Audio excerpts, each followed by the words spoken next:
So Lucas Matthysse knocks out John Molina Jr. in the 11th round. This was a wild fight.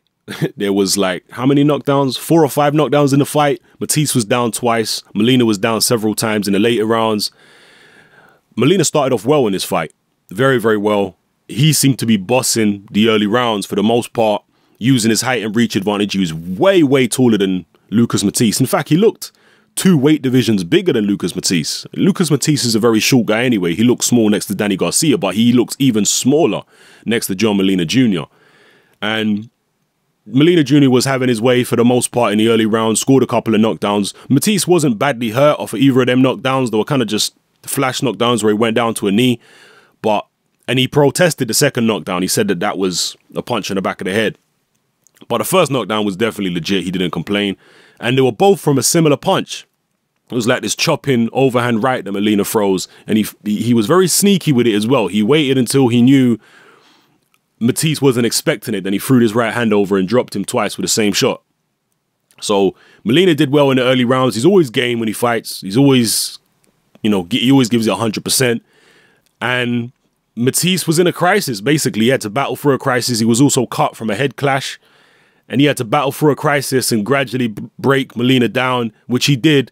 Then in the later rounds, it was all Matthysse. He was, marauding forward, landing his shots, breaking Molina down to the body, hitting him with headshots, and finally managed to take him out in the 11th round. They were very close to stopping it, actually, at the end of the 10th round. The referee and doctor came in and whatnot.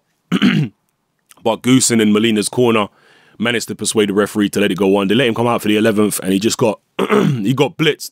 Matthysse just blitzed him in the 11th and nearly knocked him out cold. It was pretty touch and go there. You did feel for Molina's safety the way that he got hit. The way that he got hit and the condition that he was in coming out for the 11th round.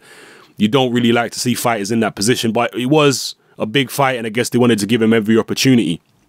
So, anyway, opinion is split on Lucas Matthysse and where he can go in the welterweight division. A lot of people are going to feel that he's just simply too small, but it has to be said, Molina is a big guy. Okay, look at his dimensions. He's a big guy, he's game, and he can punch. And I think he'd give a lot of the guys at 147 trouble because he's such a big guy and he's so game, and he does have ability. He gassed out in this fight. He got worn and broke down in this fight, but I think he'd give a lot of people problems. I think he'd give Maidana a problem. I think he'd give a lot of the top guys problems. Even people like Sean Porter and whatnot. I think he'd give them problems, I think you'd be surprised. But yeah, Matthysse, people are saying he's too small for welterweight, but a lot of the welterweights now are guys who moved up from 140 anyway.